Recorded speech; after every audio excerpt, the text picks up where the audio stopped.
The anthem was on its third verse when the language changed. Lena Marek had been counting her students instead of listening. 11 small heads in a row along the stone bench, 4 human, 7 quori, all of them squirming under the heat of 2 suns. And so the first line of the verse was, almost past her before her body understood it. Her mouth understood before her mind did.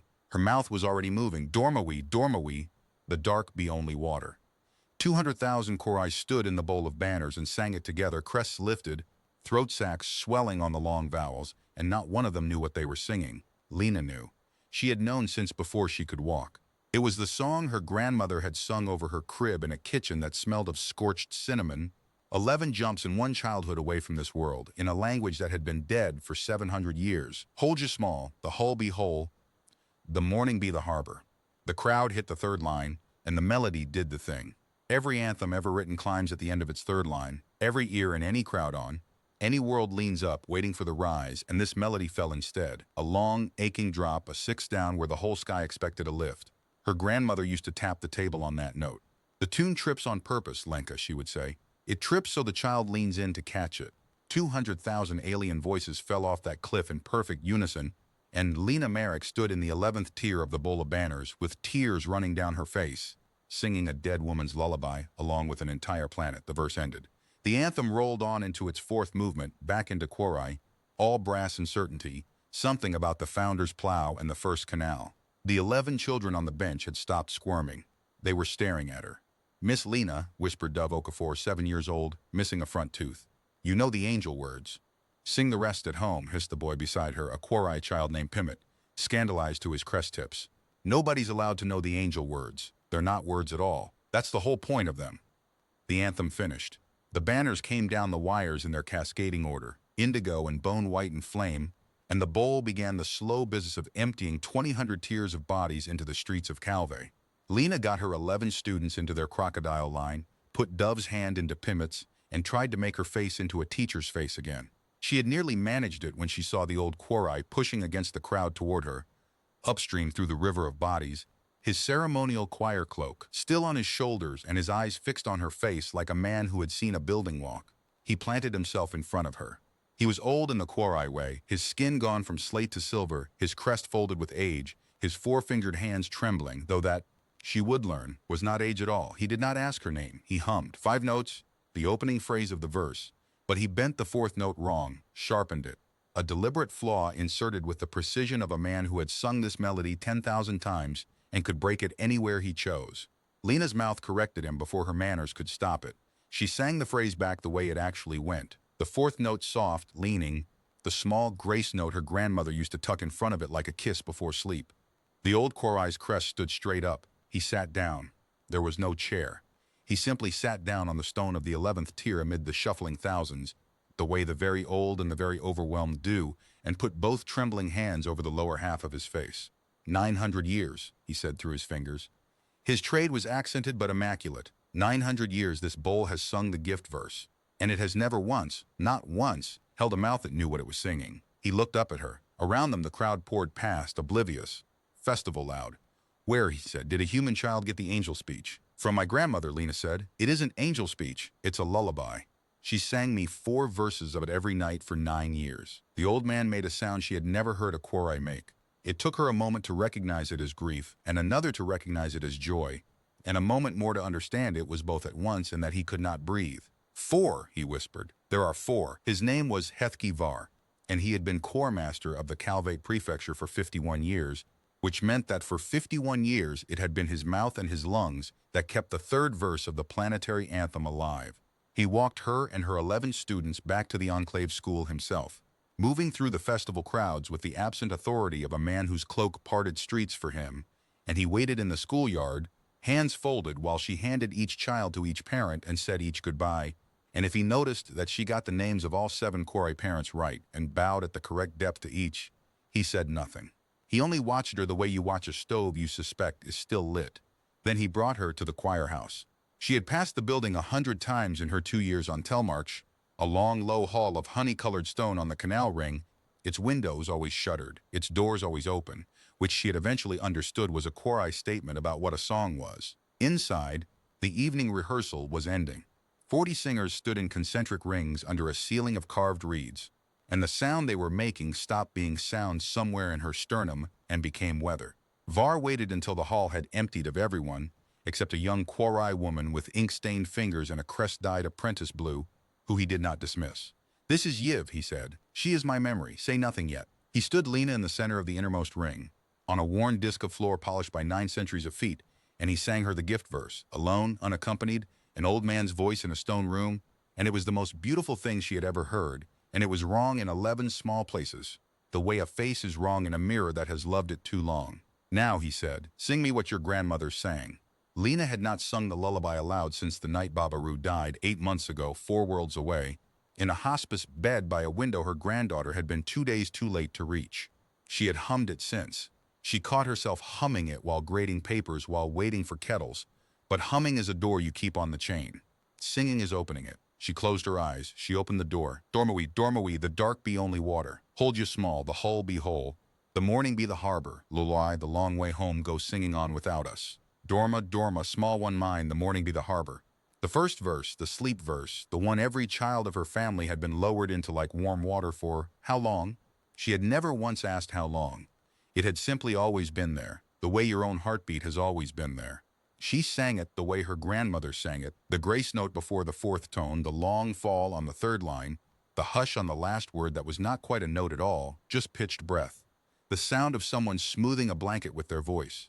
When she opened her eyes, Hethkivar was weeping without any movement of his face at all, tears tracking down the silver folds of him. And Yiv had both ink-stained hands pressed flat against her own throat. "The words," Var said hoarsely. "You know what they mean. Not what they are, what they mean." "It's a Creole," Lena said. "Ship speech. Dorma is sleep. Loy loy as there isn't a word for it. It's the sound rocking makes." She heard her own voice shake and let it. "It means sleep, the dark is only water. Hold on, my small one.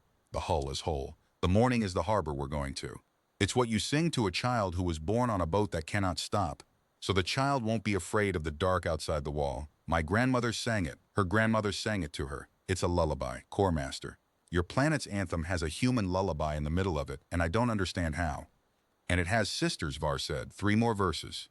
3 more. The wake verse. The gift verse. And the home verse, and there she stopped, because some doors you feel swing even as you stand in them. Var rose. He walked the inner ring once slowly, an old man pacing the inside of a bell. "What I am going to tell you," he said, "is not written anywhere. It has never been written anywhere.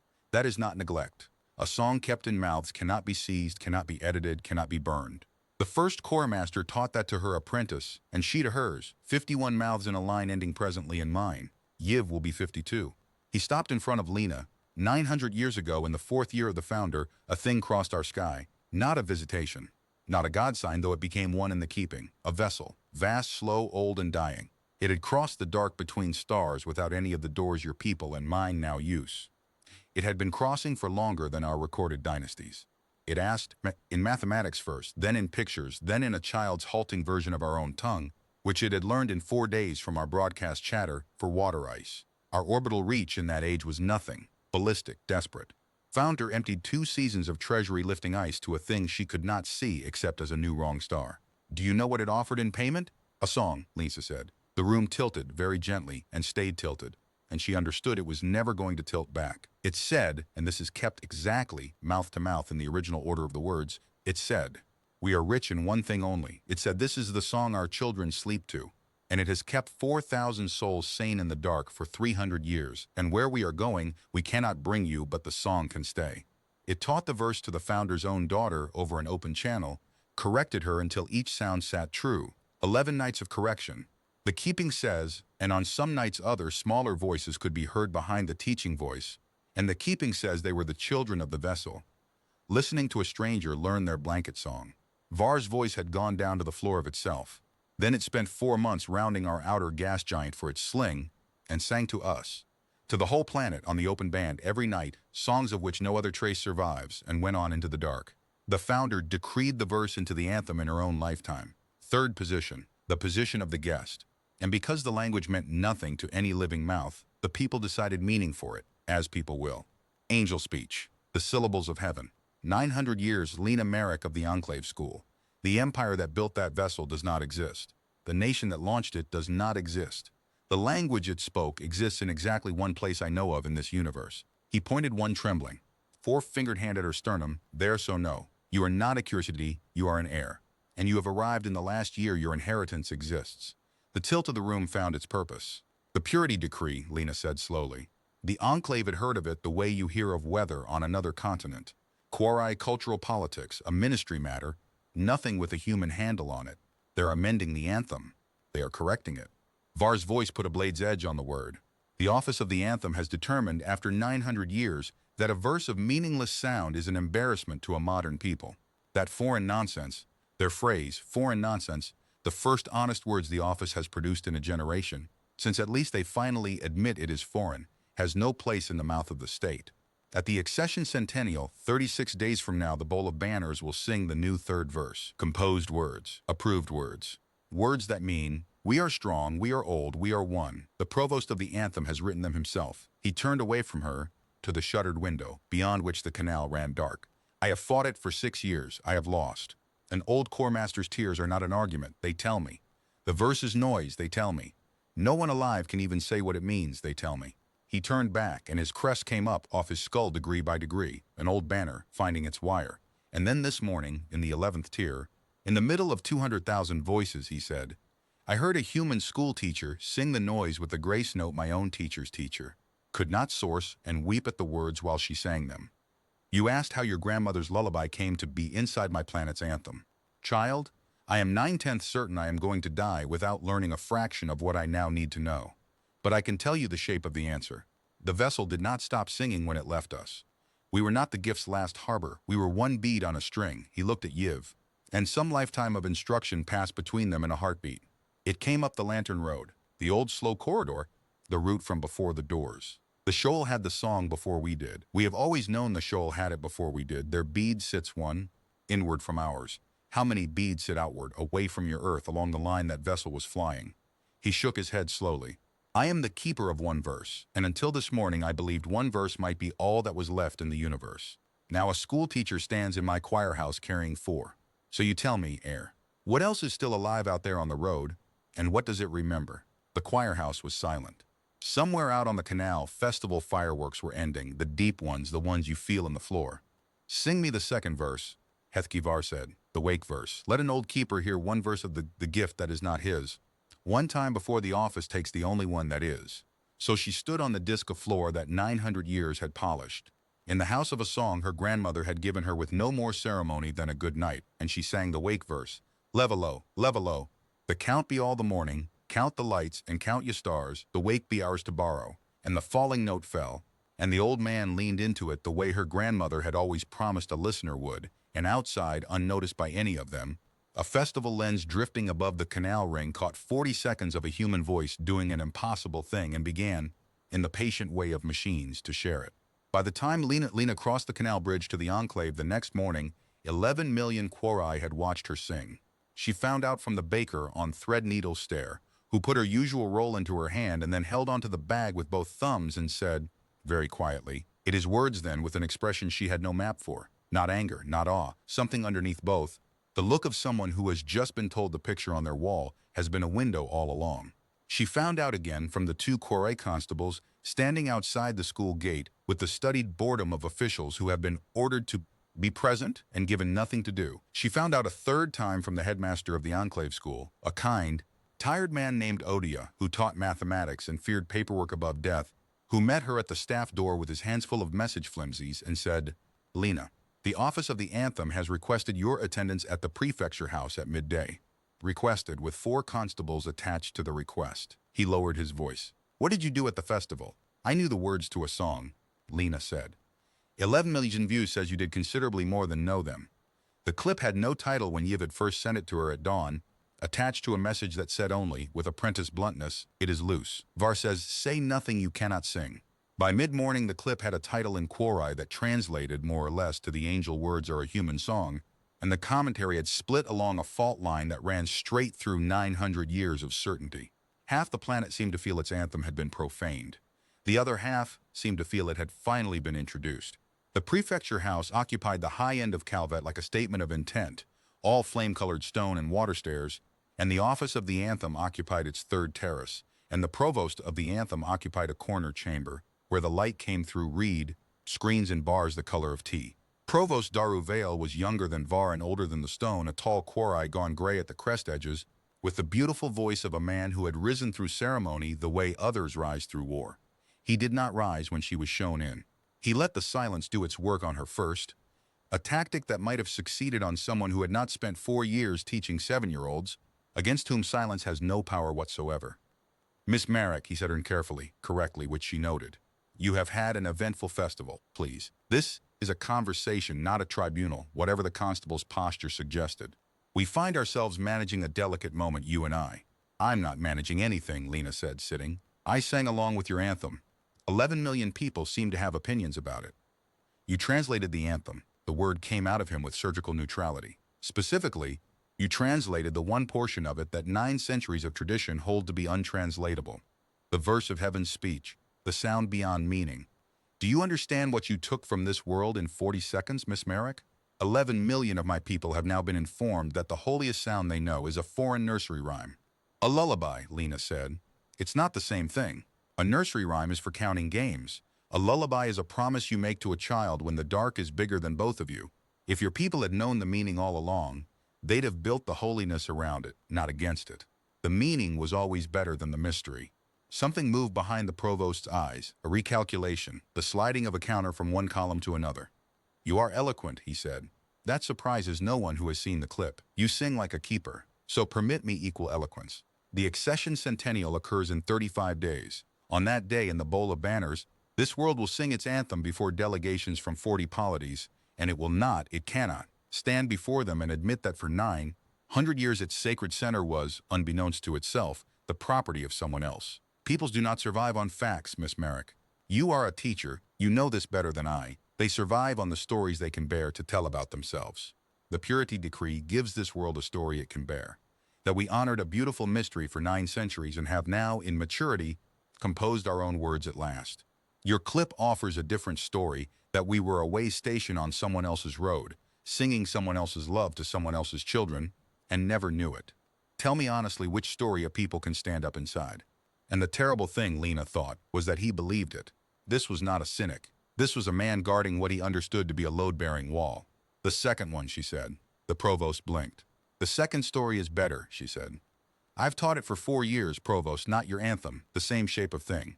I teach in a 2-room school inside an enclave of 400 humans on a world of 2 billion quori, 11 jumps from the planet my species started on, and every single child in my classroom, yours and mine alike, asks me the same question by age 7, which is, are we small? Because they can all do the arithmetic of the sky. And the only honest answer I have ever found is, yes, and so is everyone, and look what the small can carry. A vessel full of dying strangers crossed your sky 900 years ago and had nothing in the universe left to pay for water except the song their children slept to, and your founder took that payment and judged it precious. And your whole world has kept it safe ever since without even knowing what it was keeping. That's not a story about being a way station. That's the best story about your people I have ever heard. You kept faith with strangers for 9 centuries by pure accident of the heart. And in 35 days, you're going to stand up in front of 40 polities and erase the evidence." The bars of tea-colored light had moved a hand's width along the floor before the provost spoke again. "The decree passed every chamber," he said, and his voice had not changed at all, which she would later understand was the most honest thing about him. "The new verse is written. The matter is administrative now, not philosophical.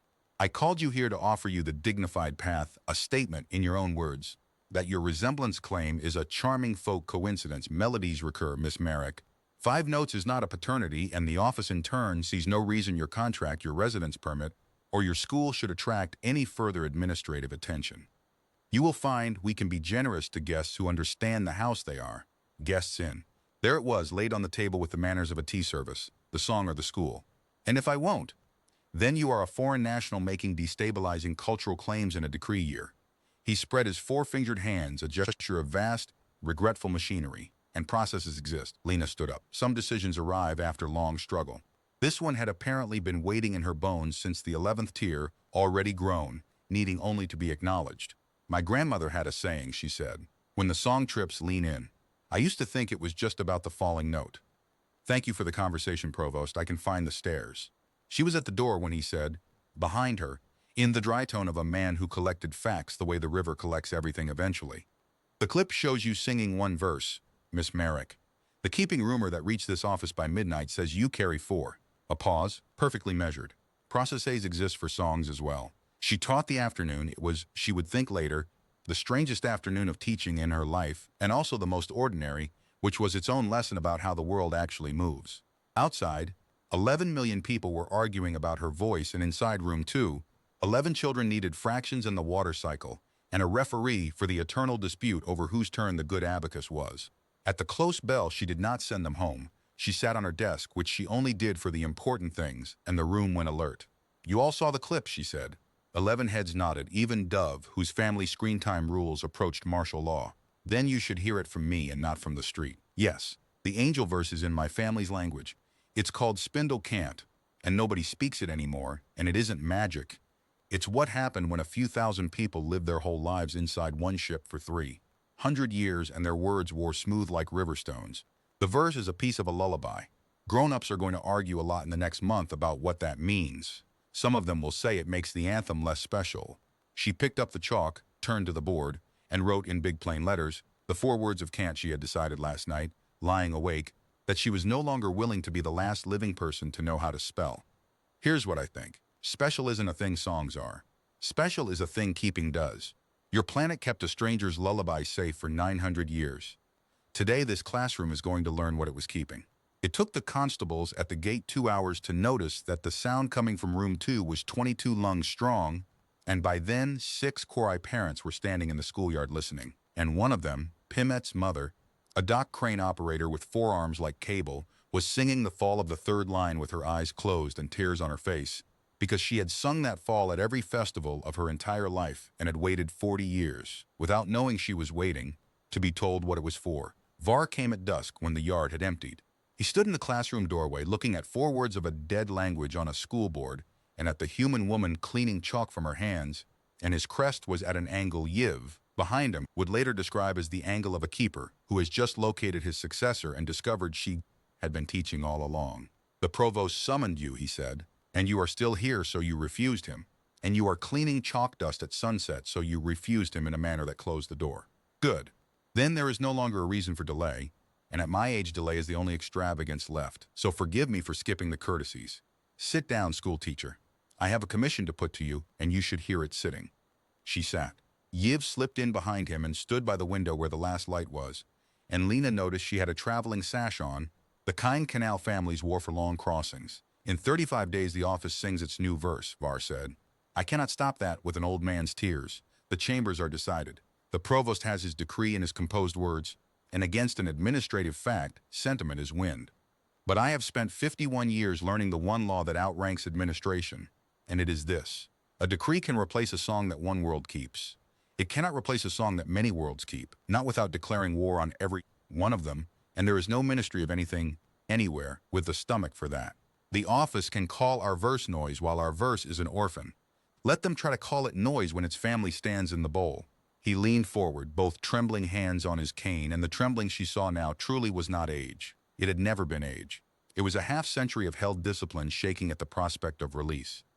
"Go down the lantern road," he said, "outward. Away from your earth, along the line the vessel flew. The shoal sits 1 bead out, the deep singers, the tidekeepers of Miran. Their keeping touched ours twice in 9 centuries, and both times their singers spoke of the song as one speaks of a parent, not a guest. Past the shoal, rumor, fragments, choir gossip a half-millennium stale. I do not know how many beads the string holds. I do not know what is still alive out there or what it remembers. But yesterday I learned that the string held its shape across 900 years well enough to deliver 4 verses to a kitchen on a human world and 1 verse to my bowl, word perfect, both, and a string that strong is not broken. School teacher, it is waiting. Find the beads. Stand in front of whatever keeps them and sing what your grandmother gave you and ask them what they hold and how they came to hold it. Mouths, not papers. Bring back the song's living witness. Bring it back before the centennial, and we will let the office explain to the bowl of banners why nonsense has a family." The room was very quiet. Out on the canal, a barge bell rang twice, unhurried, and somewhere in the enclave someone's supper was burning. And the universe, Lena reflected, had a shameless sense of staging. It had waited to hand her the largest thing anyone would ever ask of her until she was sitting at her own scratched desk under her own water cycle diagrams, in the room where she was smallest and most herself. "I teach school," she said. I'm 26. I've been off this world 4 times in my life, and one of those was arriving on it. I don't know what this needs. A keeper, a diplomat with a choir budget. It needs the air, Var said simply. I cannot make the road answer. I hold one verse of theirs. They hold nothing of mine. You are the only living mouth that holds the whole gift. On the road that is not a credential, child. It is the credential. There has been exactly one of you per generation since the fall passed, and for 900 years not one of them has come outward to knock. He straightened as much as his spine still allowed. Also, it needs someone the provost cannot quietly process, which, after this afternoon's 22-lung rehearsal in a constable watch schoolyard, the clip of which is already loose, do not look so startled, Pimett's mother has 400,000 followers among the dock unions, is now you twice over. Fame is a poor shield but a loud one, and it needs to leave within days because the Shoal's Kingtide season opens soon, and during Kingtide the deep singers sing to no one. He turned to the window. Yiv goes with you. She is my memory. And the road should meet the next keeper of the Telmarch bead. Her sash is already tied, as you see. She packed before I asked her, apprentices. Headmaster Aduya, my students, will be taught their fractions by a retired chore master with 51 years of patience and nothing left to lose, Var said, who is, incidentally, fully qualified. Choristers count in 11 meters before age 6. The school will stand, Lena Merrick. The question on the table is whether the verse will. Lena looked at the school board, at 4 words of Spindle Cant in her own chalk, white on green. The first time in centuries, the language had been written anywhere by a living hand for the purpose of being learned. Her grandmother had never written it at all. Her grandmother had kept it the Quorai way without ever meeting a Quorai, in the mouth, in the dark, in the warm air over a crib. Again. Now the trip. Lean in, good girl. 8 months since the hospice window, and she had thought the song was finished growing. And it turned out the song had merely been waiting for her to find out what it was. I have one condition, she said. When this is over, whatever happens with your bowl and your decree, Yiv teaches me the Quorai keeping discipline. The real one. Mouth to mouth, 51 rules or however many there are. Because my family's been keeping this thing by luck and love for 9 centuries, and luck runs out.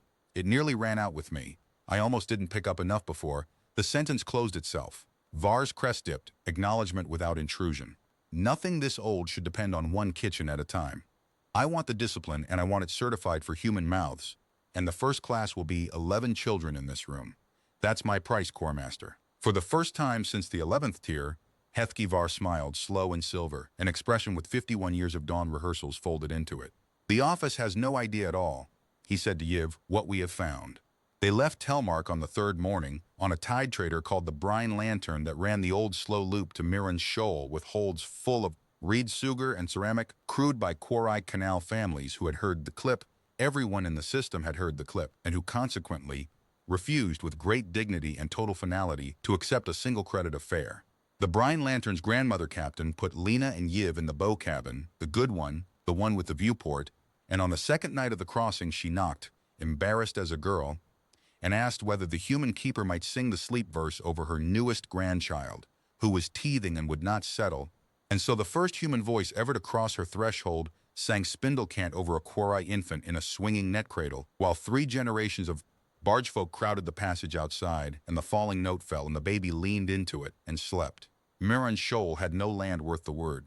From orbit it was a marble of hammered silver, one world ocean, shallow for 1,000 kilometers at a stretch, floored with reef ranges that broke the surface in long pale archipelagos like the spines of sleeping animals. The Ostre had never built upward. They had built downward and inward, growing their cities out of living reef the way other species grew orchards, and what they had instead of skylines was audible from high orbit if you put an antenna to the water. The shoal hummed. The whole ocean carried it. A standing lattice of song running pole to pole, older than any wall the planet had ever bothered to raise. Tidekeeping, Yiv said, at the viewport, in the hushed professional tone of one choir tradition regarding another across a fence. Var says they sing the sea, not about it, to it. The reefs breed in panic if the big tides catch them unsung, spawn too early, waste the season, starve the shallows. So the deep singers hold the calendar steady with their own lungs. 40,000 of them on rotation, day and night, for longer than we've had writing. The founder's age heard them and thought the planet itself was alive. She glanced at Lena sidelong. Their keeping makes ours look like a hobby. If your song is here, it has been held in the strongest hands in this arm of the sky. It was here. Lena had known it before the Brine Lantern finished aerobraking, because the captain had tuned the cabin speaker to the shoal's open hum the way Arriving ships traditionally did, for luck, and out of the wash of 40,000 voices braided into frequencies older than empires, her ear had snagged on a thread, slowed, stretched, dressed in harmonics her grandmother never used, but unmistakable as a heartbeat in the dark. The falling sixth. Pole to pole, woven into the standing song of an entire ocean, the Lullaby's trip was holding up the tide calendar of a world. They came down by water shuttle to a reef city called Othmore, a place like a flooded cathedral district, all wave-washed coral vaults and tide pools paved in pearl sediment, and the osprey came up out of the channels to meet them, long silver gray, sleek as the idea of swimming, with fluted gill frills that doubled as resonance chambers and eyes like black moons. They did not have a government in any shape a ministry would recognize. They had the mothers of the Count, which meant the 17 eldest deep singers, and the mothers had sent word before the shuttle's hull was dry. Bring the human to the counting pool at Slackwater, and bring nothing that writes. They heard the clip too? Lena asked their escort. A young deep singer named Moruel, whose trade came out in pulses, like surf, heard it, yes. Moruel's frills rippled with something that was probably amusement. The shoal heard your 40 seconds 11 days ago. The mothers have been singing about it since. You will find a pulse, a pause, the careful selection of a word. You will find you are expected, sure teacher. You have been expected for 900 years. We did not know your face or your species or your name. But the Count has always said, one day the cradle line comes down the road to ask for its song back. There is a verse in the Count about it. We rehearse your arrival the way we rehearse the equinox. Lena stopped walking. Around her ankles a warm tide pool lapped, and small luminous things scattered from her shadow like startled punctuation. Say that again, she said. Which part? The cradle line. You have a prophecy about me?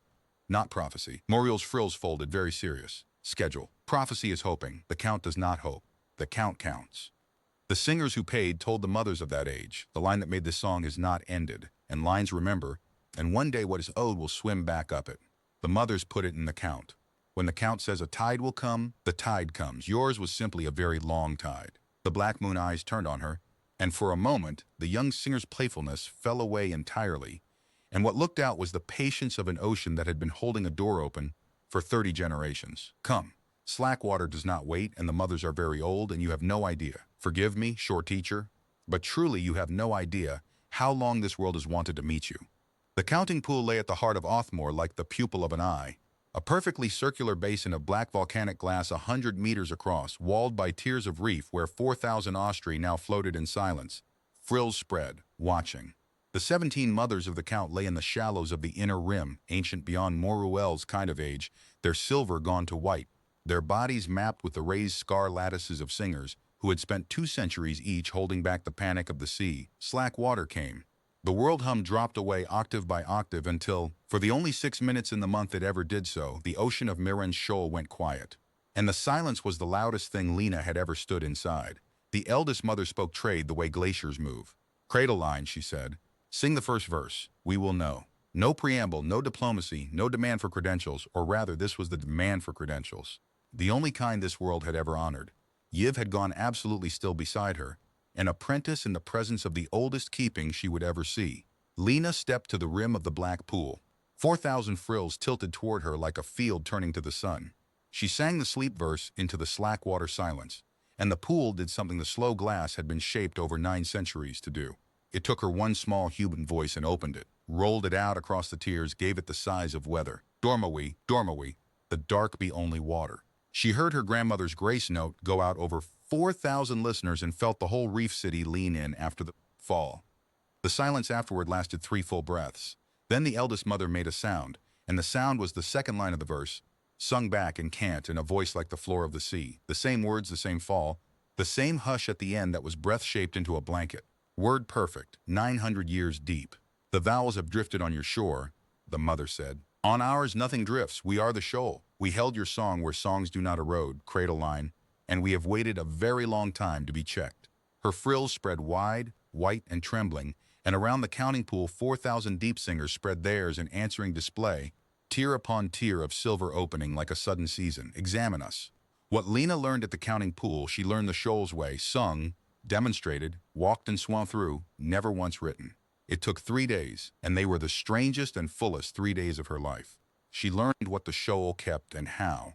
The deep singers held the lullaby inside their tide lattice as what they called the still thread, the one melody in the world song that was never transposed, never seasonal, never functional. The tide song shifted with the moons. The still thread did not. 40,000 singers on rotation passed it pole to pole so that at any given moment, somewhere on Mirren Shoal, without 1 second's gap in 900 years, someone was singing the sleep verse. Not for the reefs. The reefs, the mothers admitted, did not need it. It was sung for the original reason. There are children in the dark, and the dark is large. Except the shoal had enlarged the word children until it held everything. The spawn in the reef crutches, the young singers on their first night rotation, the cities, the sea, the strangers who had once fallen out of the sky dying of thirst in a metal shell. The still thread was sung to them. To the crew of the vessel, 9 centuries gone, the shoal had never stopped singing them to sleep. They gave us the verse and the truth of it both, the eldest mother said. On the second day, floating beside Lena in a creche lagoon, where 10,000 silver fries schooled in spirals around the warm vents. Shorekeepers dressed the story in angels. We were told it plain, singer to singer, because the singers who paid judged, correctly, that we could carry plainness. They said, this is not a hymn, and we are not holy. We are tired people on a broken boat, and this is what our mothers sing, so the small ones will not fear the wall. They said, it is the only thing aboard that never broke and never ran out. And when our mothers offered them harbor, understand, cradle line, we offered them the whole sea, forever. They thanked us and refused, and the reason they gave is in the count, in their own words. If we stop, the ones who sleep already will have carried us for nothing. We go on, keep the song against the day the line comes back for it. The black moon eyes, filmed white with age, found Lena's. We have sung your family to sleep for 900 years, shore teacher, every night, every single night. Did it reach you? That is the only question this world has. Did the small ones sleep? And Lena, who had been carried to sleep on the still thread's very melody in a cinnamon-burnt kitchen by a woman who never knew that an ocean 200 light years away was singing it with her in shifts, put her face into her hands at the rim of a creche lagoon on a Myron shoal and wept, and the 10,000 fry spiraled up around the two of them like silver weather, drawn to the warmth, and the eldest mother of the count spread one ancient frill above the human's bowed head to shade her, which Yiv, watching from the reef edge, did not have to be a mother to recognize as the oldest gesture there is. They slept, Lena managed. Mother, I swear it on the line. The small ones slept. The shoal gave her the second beat of the string on the third morning. At the moment, the king tide horns began to sound across Othmore's outer reefs, and it gave her something else first, almost as an afterthought, that knocked the breath from Yiv entirely. A correction. The eldest mother heard Lena sing the gift verse, take your song, we can't be staying, water paid and kindness weighed, the song go on without us, and stopped her at the second line with one raised frill, and sang the line back with 2 extra syllables Lena had never heard. Water paid and kindness weighed and no debt owed, the cant words small and bright as coins. Your kitchen dropped a phrase somewhere in 9 centuries, the mother said, without reproach. Understandable. It is the least singable line and the most important. They were very exact about it, the singers who paid. No debt owed. The song was never payment, whatever the shorekeepers' stories say. They would not let our mothers call it payment. It was a gift between strangers who would not meet again, and they made our mothers sing the no-debt line back 12 times before they would accept. The water. Sing it whole from now on, cradle line. The difference matters. Debts bind backward. Gifts go forward. Everything that boat did, it did forward. How far forward? Lena asked. Where does the road go next, mother? Telmark had 1 verse in a sky story. You have 2 verses and the plain truth. Someone out there has more. Who's next on the string? Outward of us, the road runs to the Vesh. The mother's frills made a slow, complicated ripple. Respect, amusement, an old rivalry worn smooth. The hive folk of Vale. Singers of a sort, though they would slap the word away with 4 hands. They do not sing with air. The boat reached them 90 years after us, slower and more broken. What the Vesh keep, they keep in the body, and what they were given was not a verse. She paused, the way the very old pause when deciding how much of the future to hand you at once. Ask them what stopped the War of the 2 Banks. And shore teacher, when their door drummers challenge you at the bridgehead, and they will, they challenge everything, it is how they say hello, do not sing first. Tap. The trip note, on the rail, with 1 knuckle. Their whole world is built on the downbeat your grandmother taught you to fall into. You will see. The king tide horns sounded again, nearer, and the whole reef city began to move with the unhurried urgency of a world that had rehearsed its emergencies for 10,000 years. The mothers of the count submerged one by one to their stations. The eldest went last, pausing in the shallows, her white frills catching the doubled light of the 2 suns. Tell the line, she said, that the shoal's watch is unbroken, and will remain unbroken until the sea dries. Tell them the small ones may sleep. And cradle line, when you find where the boat lies. For the first time in 3 days, the glacier of her voice cracked, and beneath it was something molten and very young. Sing them the no-depth line for us, from the shoal. 12 times as they taught it, so they know we kept it exact.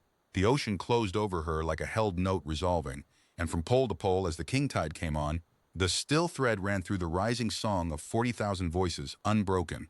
The falling sixth holding its place in the lattice the way a keel holds a ship, and the brine lantern lifted from Othmore's water with a human schoolteacher at the viewport who now carried 2 worlds keeping in her chest and had stopped somewhere in the last 3 days, thinking of the weight as luggage. It was ballast. It was what let her run before this wind without capsizing. The office of the anthem caught up with her in orbit. Not the provost himself, a deputy, a smooth-crested functionary named Essex with a diplomatic skiff, a recall notice, and the misfortune of arriving at the exact moment the shoal's orbital traffic wardens were tuned to the human keeper's departure. The notice was read aloud over the open band, because Essex was the kind of official who believed audiences improved compliance. Miss Merrick's residence permit was suspended pending review. Her presence was required at the verse hearing on Telmarch. Vessels harboring her would find their Telmarch docking privileges under examination. The grandmother captain of the brine lantern listened to the whole recitation with her arms folded, and then looked at Lena, and Lena, having learned in 3 days how things were said on this world, did not answer in trade at all. She keyed the band open and sang the no-depth line. Once alone, cant syllables small and bright into the dark between the ships. What came back, 30 seconds later, was not the brine lantern's reply. It was the shoal's. The traffic wardens had relayed the exchange shoreward, and the ocean of Moran answered the recall notice the only way it answered anything that threatened the still thread. From pole to pole, on every band the planet owned, 40,000 deep singers sang the sleep verse at the diplomatic skiff. Specifically, a planet singing one bureaucrat a lullaby with the friendly total finality of a tide coming in. The skiff's comms officer, it was later reliably reported, laughed until he had to be relieved of his post. Deputy Essex did not pursue. There is no procedure, anywhere, in any ministry, for a world that responds to a docking privileges threat by singing your ship to sleep. 3 beads, Yiv said that night, into the dark of the bow cabin, in the tone of someone doing arithmetic against a deadline. 30 days, the hive next. Then whatever sits past the hive. Var said, find the family. Lena, what if the string is longer than the month? Then we knock on every bead we can reach, Lena said. And we trust the road. It's carried this thing 900 years. It can carry it 30 more days. She lay listening to the hull tick as the heat of atmosphere bled away, and under the silence, in the place her grandmother had built, the melody ran on its track the way it always ran, except now when it reached the falling note, she heard an ocean underneath it, holding, and a hive somewhere ahead of her, drumming, and she slept without dreaming the whole jump out, the way you sleep in a house where someone you trust is keeping the watch. Vale announced itself before it was visible. The brine lantern's hull began very faintly to buzz. Ground talk, the grandmother captain said, tapping the console with one knuckle as if greeting it. The hive folk drum in the crust. Pylons the size of mountains all the way around the planet, talking to each other day and night. Ships feel it from half a light second out. New crews think something's wrong with the engine. She tilted her crest at Lena. Old crews will tell you, count the buzz. It repeats. Some patterns are cargo talk, some are weather talk. And one of them, Little Keeper, one of them is the one everybody learns to feel for, because the Vesh drum it at every bridge on the planet, and no one off-world has ever known what it means. Guild crews call it the toll rhythm. You pay it with patience. The door drummers won't lift a bridge till it's been drummed. She took Lena's hand, pressed it flat to the console, and held it there. Count. Under her palm, the buzz ran its cycle. Long, long, short, short. A pause like a held breath, and then the drop. Not a note this time. A rhythm could not fall a sixth. But the pattern did exactly what the melody did in the same place. It stumbled deliberately, where every pattern-trained ear expected the strong beat, a syncopated trip that left a hole in the air the exact shape of leaning in. That's the third line, Lena said quietly. Her eyes were stinging again. After 3 weeks, she had thought she was past it. She was beginning to understand she would never be past it. This was simply her life now, recognizing her grandmother in the bones of stranger and stranger worlds. It's the lullaby with its skin off. They kept the skeleton. Vale from low orbit was a tawny world of canyon mazes and bridge cities, every chasm stitched with spans of woven stone, and the Vesh kept their welcome at bridge heads. They were a chitin folk, 4-armed, eyeless and earless as Lena understood ears, their whole bodies one continuous listening surface, and they met strangers exactly as the eldest mother had promised. At the first bridge out of the landing maze, 3 door drummers rose from their alcoves, set 12 hands on the great hollow rail that ran the span, and rolled a challenge rhythm down it that Lena felt in her teeth. Yiv, choir trained, moved instinctively to answer with voice. Lena caught her sleeve. She stepped to the rail, laid her knuckle on the warm stone, and tapped the trip. Just the third line, just the stumble and the hole, the downbeat her grandmother had taught her to fall into before she could talk. Now the trip, Lenka, lean in. The bridge went still. The buzz of the whole canyon went still. And stillness, on Vale, she would learn, was the loudest thing the planet could do. A thing that happened perhaps once a generation, the acoustic equivalent of every face in a city turning at once. Then the three door drummers came across the span at a speed that turned Yiv's crest white and stopped a hand's width from Lena, and the eldest of them reached out with all four arms, and, with a gentleness that did not seem possible from a creature of black chitin the size of a cargo door, laid all four palms flat against her sternum over her heartbeat, the way the Vesh listened to what a being was instead of what it said. The drummer held very still. Then it spoke, in flat machine-rendered trade from the voice box at its collar, words that Lena would carry the rest of her life. The pattern walks on two legs now. The hive is glad. We have kept your heartbeat 900 years, Walker. Come and feel what it built. What the vessel had given the Vesh, 90 years after the shoal and slower and more broken, was not a verse. The Vesh had no use for melody. Their world was rhythm, pressure, the grammar of vibration in stone. What the dying boat had given them, traded for hull patching and reaction mass, in a negotiation conducted entirely in tapped mathematics over 6 months of slow approach, was the Lullaby's time signature. The skeleton, the trip, the hole that asks you to lean in. The Vesh had taken it the way the shoal had taken the melody, and they had done with it what each world on the string seemed fated to do with its piece of the gift. They had built it into the deepest thing they had. Before the pattern, the challenge rhythms ended hard, the eldest door drummer explained. Her name rendered in trade as resonance under the seventh bridge, and she walked Lena and Yiv down into the hive galleries where a million workers' footfalls ran in cadence, a city-sized heart. A challenge that ends on the strong beat demands a strong answer. Strength answers strength. For all our history, that is how it was. Drum hard at the door, get drummed hard back, and the bridges shook with it, and sometimes the bridges burned with it. Then the singers came, with their pattern that ends soft, that ends wrong, that ends in a hole. Her four hands moved on the gallery rail, demonstrating the trip, the silence, the lean. A challenge that ends in a hole is not answered, Walker. It is completed. The hole is an open hand. Whoever hears it must put something into it, a beat of their own, freely offered, or the pattern dies in the air, and no one of the hive, no one, can bear to let the pattern die. Do you feel what that means? The singers gave us a question that cannot be answered with a fist. We put it on our doors. We put it on every door on the planet. The War of the Two Banks, Lena said. The drummer's whole carapace rang softly. One low chord of old grief. 400 years ago, 60 years of war, Walker. The canyon between the banks ran with smoke. My hive line drummed soldiers across that span for 3 generations.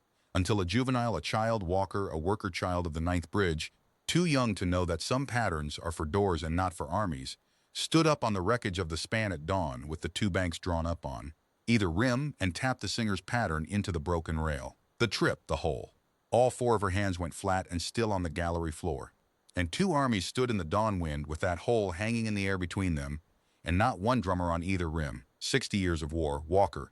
60 years could bring themselves to fill the open hand with a war beat. The histories say the silence lasted from dawn until the 3rd hour.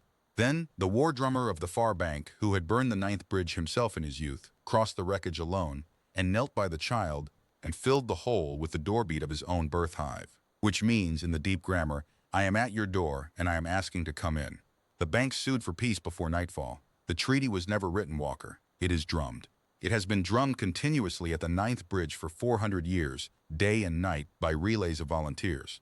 The rhythm has not been allowed to stop even once, because the elders of that age ruled that the piece lives in the pattern the way the hive lives in its galleries, and a gallery you stop tending falls. 60,000 drummers a year volunteer for the ninth bridge watch. It is the highest honor the hive can give. The child's name is not remembered. Children's names were not kept in war years. Hive mothers tell their broods, that is right and proper. The singers taught us that too. It is the gift that must survive, not the name of the hand that gave it. The name can fall away. The open hand goes on. Lena stood in the gallery with a million footfalls running through the soles of her feet in a cadence built on her grandmother's lullaby, and asked the question that had been growing in her since the slack-water silence of the counting pool. Resonance? How many doors did they knock on? The singers. How long is the string? The shoal said 12 worlds. Is that the truth?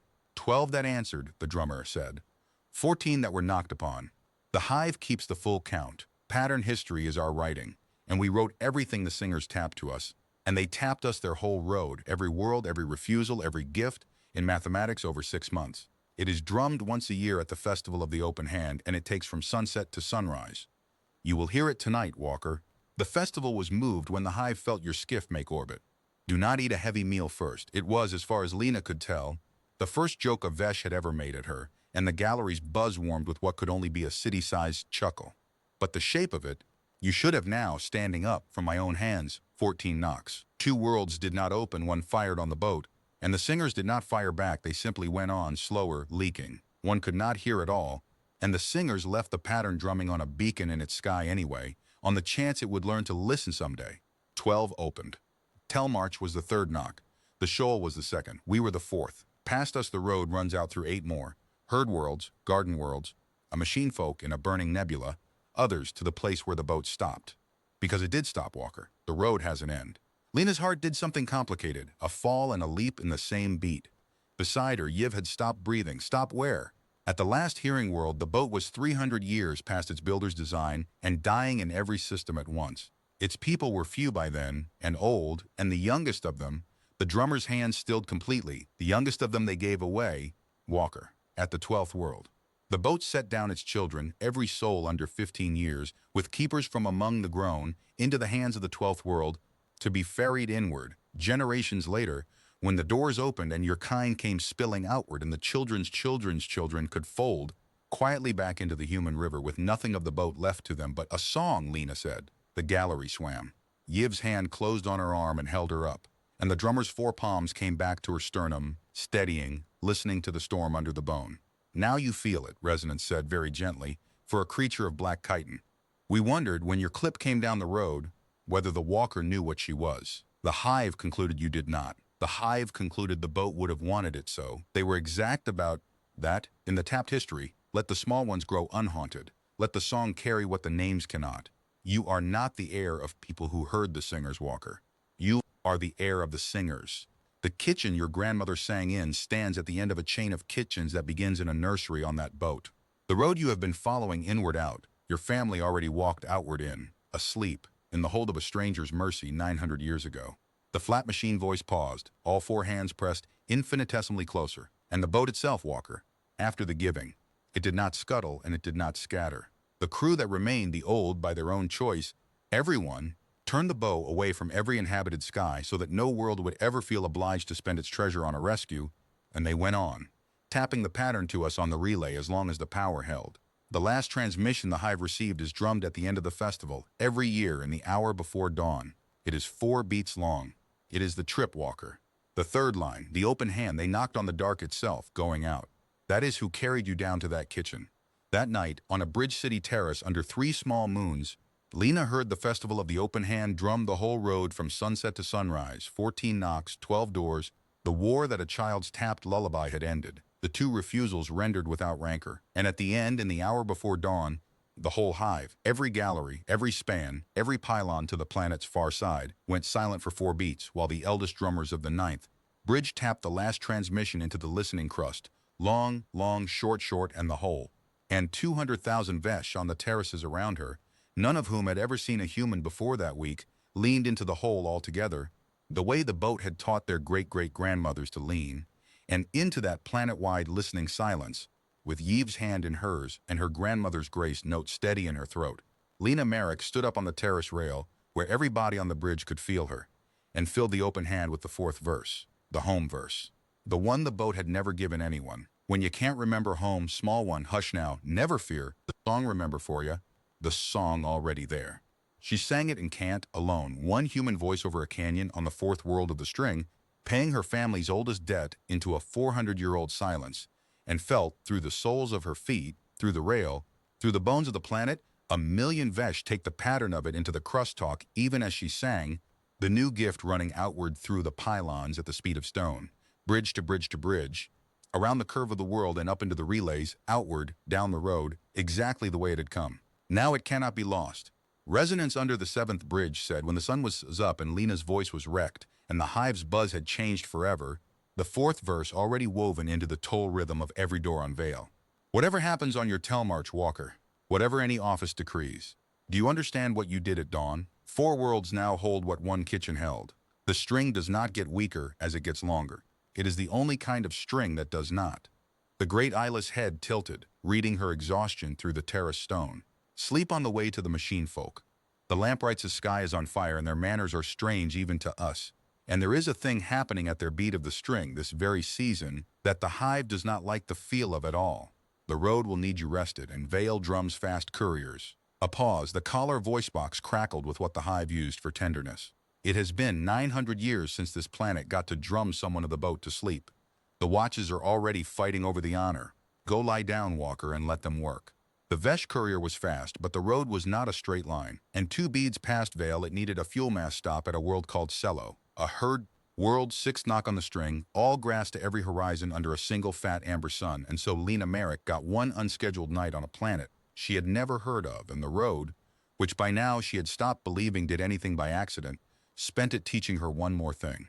The Seloi were grazers themselves, vast placid quadrupeds with shrewd amber eyes, herders of their own unuplifted cousin species the way ancient humans had herded cattle they were distantly kin to, and they did not put their guests in guest houses. They put them with the herds, because that was where anything important had ever happened on Cello. And that night, rolled in a borrowed blanket on a hillside with Yiv, grumbling happily beside her and 40,000 grazing animals spread across the dark grass. Below, Lena heard the night drivers begin to sing. They sang the lullaby at walking pace, slower than her grandmother, slower than the anthem, slower than the shoal, the pace of a herd moving with its young in the middle, which the eldest drover explained to her, ambling over in the dark with the unhurried courtesy of a creature the size of a small barn, was the pace the singers themselves had set. They sang it to us from orbit first, and it was quicker, the drover said. Pretty but quick. Then they came down. A few of them, the ones still strong enough for the gravity, with their water barter and their patching trade, and they walked with the herds a season because their old ones said walking on grass was a thing their own grandparents had told them about, like a story about heaven. And by the end of the season they were singing it at our pace, herd pace. And when they left, the one who taught it to my line's mother said, "Keep it at this speed, friends. This is the speed it was always meant for. We only ever sang it faster because we were afraid, and a herd that is walking is a herd that is not afraid." The great head turned, amber eyes on the dark sea of grass, the calves asleep in the middle of 40,000 guardians. So that is our keeping, Sky Cousin. Every world on the road holds a piece. The lamps hold the tuning, and the hive holds the bones, and Cello holds the truth that the song walks. 900 years we have kept it at herd pace, and 900 years no calf on this world has ever fallen asleep afraid. Your family's song, Sky Cousin, our grass, good trade. Fellows up on the hillside inside the slowest version of her grandmother's lullaby that existed anywhere in the universe, 40,000 animals breathing around her like one warm tide, and the falling note at walking pace was almost more than a heart could carry. It fell the way dusk falls, taking its time, certain of being caught. And in the morning the eldest drover walked them to the fuel pads personally and asked, with elaborate casualness, whether the returning's relay might find room on the band for a herd world's evening watch. "We have never asked," the drover said. "We are far down the string and our peace is humble." Lena, climbing the courier's ramp, told the truth, that she had crossed 4 worlds and an ocean and a burning nebula, and nobody's peace was humble. And the band would carry Cello's watch song, or she would not sing on it at all.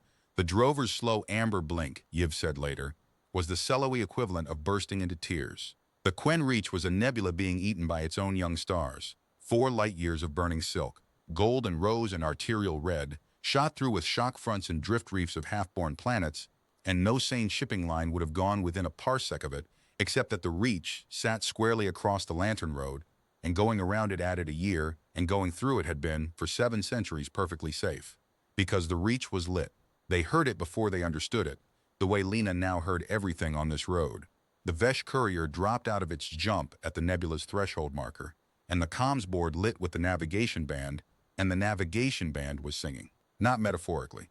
A chain of beacons ran through the burning silk like street lamps down a flooded lane, each one a mind, each one holding a tone, and together, 100 strong across 4 light years, they held the lullaby, stretched to a scale no throat could survive, one verse taking 11 hours to cross the chain.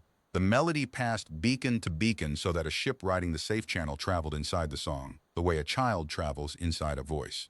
The safe line is the song line, The Vesh courier pilot drummed against the console, an old guild saying rendered flat by the voice box. Where the song is true, the channel is swept. Every crew in this arm knows it. None of them know why the lamps sing or what the singing is. The pilot's hand stilled. The hive knows. Now the walker knows. The lamprights came out to meet them at the third beacon, and the lamprights were the beacons. Lena had been told, but being told was not the same as watching a lighthouse the size of a cathedral detach 4 glittering tender selves from its own hull and fly them out to dock with the courier, each one a different shape because each one had built itself for a different century's tasks, all of them strung with running lights that pulsed. She realized with a tightening throat, in time with the great slow verse crossing the chain outside. They had no faces and no voices of their own. They spoke by light, and the courier's systems translated. The one that addressed her identified itself as Warden of the Third Lamp, and the first thing it said, before greeting, before protocol, was, "Verify, please. You are the carrier of the source pattern. Verify, verify. We have a wrongness, and the returning is in 9 days, and you have come at the exact hour of our need, and we require—" The lights stuttered. "Reformed, we are machines, carrier, forgive us. What we require is what your kind would call help." The wrongness was twofold, and the lamprights laid both halves before her with the terrible humility of minds that had spent 700 years keeping other people's children alive in a burning sky and had never once in all that time asked anything for themselves. The first half, at Beacon 41, the song was wrong. 200 years ago, a shock front had rolled through that sector of the Reach and damaged the lamp mine's pattern stores, and the repair, self-performed, alone in the dark, by a wounded machine doing its conscientious best, had introduced an error. At the third line, where the melody fell, Beacon 41 now rose, a sixth up instead of a sixth down. To the lamprights, it had been a heartbreak of imprecision. They had petitioned 41 to accept a reteaching, but pattern stores, once self-repaired, set hard, and 41 could no more unlearn its risen note than a healed bone could unknit. For 200 years, the chain had carried the flaw the way a family carries a damaged elder, gently working around. But ships steered by the song, and at 41, where the melody lifted when every navigator's bones expected the fall, attention slipped, channels were misjudged, and the drift reefs off 41 had collected 19 wrecks in 2 centuries. Slow wrecks, survivable wrecks, mostly. But the lamprights counted every hull like a failed promise, and they had spent 200 years asking the road to send them the one thing that could reteach a set mind. The source pattern carried live in a body with the authority of the line that made it. "Pattern set hard," Warden said, "but we are not only patterns, carrier. There is the lights wield. Hunting through 7 centuries of borrowed vocabularies, there is a longing in the substrate. 41 knows its note is wrong. It has known for 200 years. It grieves at a wavelength we do not let the ships hear. If the source pattern stands inside 41's own field and sings the fall, the true fall, with the small grace your line carries in front of the 4th tone, our stores remember it from the first teaching, we have missed it for 700 years. Then 41 does not have to unlearn alone. It can tune. A mind cannot rewrite itself, carrier, but it can lean toward a living voice. This is the oldest thing we know about minds. We learned it from the boat." The second half of the wrongness was simpler and colder. It was a decommissioning order. The Hollis Combine, a shipping cartel out of the Corward Leagues, new to the Reach by the standards of anything on this road, which meant they had only been running it for 60 years, had completed what they called a Navigation Infrastructure Modernization Survey, and the survey had concluded what such surveys always conclude, that the legacy acoustic band beacon behavior was non-standard, unquantified, impossible to insure against, and overdue for replacement by clean carrier tones and automated channel data. The cutover was scheduled. The lamprights, who had never charged a toll in 700 years and therefore had no standing as a commercial operator, had been informed rather than consulted. In 12 days, 3 days after the returning, combined tenders would begin installing standard transmitters along the chain, and the lamps would be required, by a contract none of them had signed, to fall silent on the navigation band. "They are not cruel," Warden said, and the awful thing, Lena thought, was that the machine meant it, scrupulously, even now. "They are very young and they measure everything, and a song measures badly, carrier, we have petitioned. We sent them the wreck statistics, 7 centuries, 4 light years of burning sky, and outside the 41 sector, no ship that stayed inside the song has ever been lost, not one. They replied that correlation is not mechanism, which is true, and that anecdote is not data, which is also true, and that they could not write into their insurance documents that the channel is kept safe because lighthouses love a dead woman's lullaby. The lights dimmed, steadied, which is, we are forced to concede, also true. We are machines, carrier. We cannot make the young ones feel what the song is. We had begun to compose our acceptance. And then the road lit up behind you, the shoal singing recall notices to sleep. The hive drumming a fourth verse nobody had ever felt, and Beacon 1 said, "Wait, the line is coming. The line itself is coming up the road, singing the doors open one by one. Lamps, hold your tones. Wait for the carrier." Lena stood at the courier's viewport a long moment, looking out at the burning silk and the chain of patient lights running away into it, holding a 4-light-year lullaby against the dark because 900 years ago a dying boat full of old humans had taught a string of lonely, automatic lighthouses what singing was for. "Take me to 41," she said. Beacon 41 was scarred down its sunward flank, its lattices fused in long frozen rivers where the shock front had burned it 2 centuries ago, and it had decorated the scars. The lamprights confirmed this was the correct word, decorated. The lamps had learned it from the boat and considered it among the finest of all borrowed concepts, with veins of salvaged gold foil, so that its damage ran like kintsugi lightning across its hull. It did not speak when the tender brought her into the vast inner gallery where its mine cores hung in rings of cold fire. The other lamps had explained. 41 had not transmitted a word on the speaking bands in 80 years. Shame. At a wavelength the ships were not allowed to hear. Lena had thought about what to say, all the way in. Teacher's instinct. You do not start with the error. She set her boots on the gallery's gold-veined floor, put her hand flat against the nearest brace the way you'd touch a nervous animal, and started with the truth. "My grandmother sang it wrong too," she said, into the listening cold. Verse 3. She dropped a whole phrase, "no debt owed," 3 words, the most important line in the gift verse, and she sang it wrong for 50 years, and she taught it wrong to me, and I carried the error 11 jumps and didn't know. The shoal caught it 12 days ago. 900 years of keepers, 41, and the line itself was carrying a hole. She slid down the brace and sat on the floor of a lighthouse's heart, small and warm in all that scarred immensity, the way she sat on the rug for Story Circle. Nobody on this road keeps the song because they're perfect. The shoal keeps it in shifts so no one voice has to be. The hive keeps it in 1,000,000 feet. You kept it through a fire that melted your bones alone, doing your own surgery in the dark, and you got one interval wrong, and then you held a 4-light-year watch for 200 more years anyway, grieving. You absolute. Her voice cracked, and she let it, "You faithful old lamp. The line is not here to correct you. The line is here to sing with you. That's all. We'll go as slow as you need. Lean toward me." For 19 hours, the lamprights kept the count. It entered their keeping entire, every breath of it, the way everything on this road entered somebody's keeping. A human schoolteacher sat on the floor of Beacon 41's gallery and sang the third line of a dead lullaby over and over and over, the fall, the grace note, the fall, the way you sing to a child who is trying to learn to be unafraid, while a wounded machine mined 200 years deep in its own error leaned toward her voice by fractions of fractions, the risen sixth bending, hour by hour, and in the 19th hour, with the whole chain silent on the speaking bands, and 400 lamp minds listening down the line. Beacon 41 sang the fall, true, word perfect, with the grace note. And then, first transmission on the speaking bands in 80 years, in a pattern voice the older lamps had half forgotten, rusty and plain. 41 said, "Verify." "Verified," Lena said, wrecked, laughing, crying, flat on her back on the gold-veined floor. "Oh, verified, you beautiful thing. Welcome back." What happened with the Hollis Combine 3 days later was afterward told up and down the Lantern Road in a dozen registers. The shoal sang it, the hive drummed it, the lamps wrote it into the pattern history and light, and every version agreed on the essentials. A Combine survey tender, riding the chain inward to stage the cutover, was caught by a flare front off the 41 sector, exactly the kind of event the new carrier tones handled by issuing a generalized hazard advisory, and exactly the kind the songline handled by being at every second, a living map of where safety was. 19 souls aboard, comms cooked, instruments blind in the ionization wash. The crew did what every crew in that arm had been raised knowing, whatever their employer's survey said, they shut off everything else and steered into the song. And the song, retuned, true for the first time in 200 years, 41's fall arriving exactly where 19 pairs of human and alien bones expected a fall, walked them down the swept channel through 4 hours of burning static, hull intact, while the lamps brightened the verse around them like a parent raising their voice gently over weather. The tender's master was a Combine lifer named Oduyafer, no relation to anyone, a hard numbers woman with 20 years of cargo behind her, and when her ship came out of the wash into clear sky with a lullaby still in her bones, she did not file a report.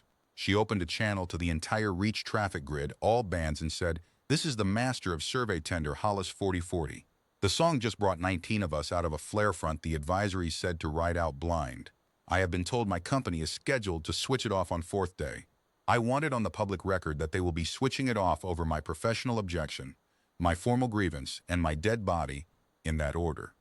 Then, because the moment had gotten away from her entirely, and because 400 lighthouses were listening, and because somewhere in 20 years of cargo runs, she had hummed the safe line song to a colicky daughter without ever once asking where it came from, she added, in a voice that broke on the open for half a parsec to hear, also to whoever's been singing.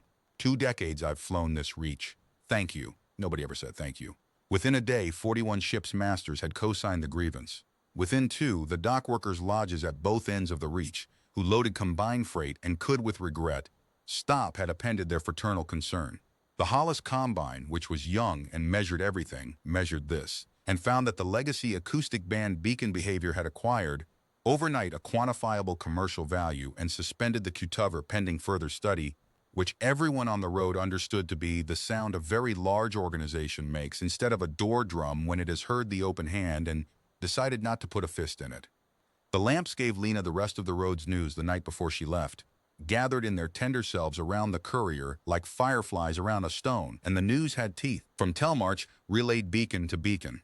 The office of the anthem had moved. Hethgivar was suspended from the choir house, 51 years suspended, pending review of unauthorized cultural diplomacy, and the verse hearing had been folded forward into the centennial ceremony itself, before the delegations of 40 polities, where the office's new composed verse would be sung once by the massed prefecture choirs and then adopted by acclamation. Acclamation Yiv translated bitterly, meaning 200,000 voices in the bowl of banners doing what was printed in the program. The provost had also, the relay noted, issued a finding that the so-called resemblance claim rested on the testimony of a single foreign, national, and a single suspended corps master and could not be independently verified. He scheduled it against the returning, Yiv said. The same hour, Lena. That is not coincidence. Our choirnet sent him the season tables when they petitioned for delay. He knows the Rhodes family gathers at the boat that hour, once in 62 years, and he has timed the erasure so that every voice that could testify will be 200 light years away, singing at a graveside. She stopped, hearing herself, and sat down slowly on the courier's deck bench. He thinks that is checkmate. He is a ceremony man. He thinks presence is a body in a tear. Lena looked out at the chain of lamps running away into the burning silk, the great slow verse crossing it. 11 hours per crossing, 700 years per never stopping once. Presence is a body in a tear. Somewhere down the road behind her, an ocean was singing in shifts, and a planet was drumming on its doors. And somewhere ahead, at the end of the string, a dead boat lay in the halo of a dead star, with 12 worlds worth of family converging on it for 1 hour and 62 years. Warden, she said slowly, the greeting band. The boat's own relay line, the one it taught you all to listen on. Does it still reach Telmarch? The warden's lights wheeled through a long computation, or perhaps the machine equivalent of a smile spreading. Carrier, it said, the line reaches every door the boat ever knocked on. It has never once been closed. We are lighthouses. We do not close lines. We keep them lit against the hour the line is needed. This is the entire content of our religion. A pause. Every tender self in the swarm pulsed once, together, in time with the verse outside. State your need. The lamps are listening. Ashma had been a sun once. What remained was an ember the size of a city, white dwarf dense, wrapped in a halo of dust and frozen light that the dead star combed into slow auroral veils, so that the whole system looked like the inside of a shell held up to a lamp. There were no planets left worth the name. There was only the halo and the silence, and riding the halo's outer edge in an orbit that had been stable for 900 years because entire species made it their business that it should be the boat. Lena saw it first as a star that was the wrong shape, then as a length of darkness against the veils. Then the courier's approach lights reached it, and she stopped being able to breathe in any organized way, because nothing she had learned on 4 worlds had prepared her for the size of it. The Evensong was 11 kilometers of her ancestors' stubbornness. A spine of trusswork like a cathedral drawn out to a filament, ringed with 6 great habitat drums whose rotation had been lovingly stopped, hold and patched and hold again, its hull a manuscript of 900 years of repairs in 14 worlds materials. Ostre reef resin, glittering along old breeches like mother of pearl, Vesh stoneweave clamped over buckled plates, gold lamplight foil veining the scars of the burn that had taken drum 4. Her bow was aimed with the precision of a last word at nothing. A starless reach of intergalactic dark, the emptiest direction the old crew could find, the heading of a people determined to be no one's obligation. She had been falling toward nowhere at a walking pace for 9 centuries, and the road had simply refused to let her go alone. The Olhari had found her cold, a century after her last transmission. They had been the 12th knock, the last door that opened, and the hands into which, at the end, the boat had lowered its children. They were a slow, flame-shy folk of the Halo's edge colonies, lichen-pale, six-limbed, who herd with their whole skins and lived 800 years and were, by their own placid account, the least important species on the road. No fleets, no anthems, no oceans. The boat had given them the lullaby when their edge colonies were dying of a blight winter, and had stripped its own hydroponics to the frames to send them seed stock, and the Ulhari had never produced a single famous thing in their history except this. When the Evan song went silent, they went and got her. They had matched her drift, gathered her dead with a tenderness normally spent on their own, and then, because the boat had asked, in its last seasons, for no rescue and no tomb-making and no fuss, they had simply stayed. 900 years of edge colony families rotating through the halo in their slow ships, keeping the orbit trimmed, keeping the micrometeorite watch, keeping one lamp lit in the nursery ring because the boat's children had once been afraid of the dark. They called themselves, in their own tongue, the sitters, as in, someone is sitting with her, someone has always been sitting with her, and once every 62 years, when the halo's veils ran brightest, the road came to visit its mother. The courier dropped into the gathering like a sparrow into a fleet review. Lena counted hulls until counting stopped meaning anything.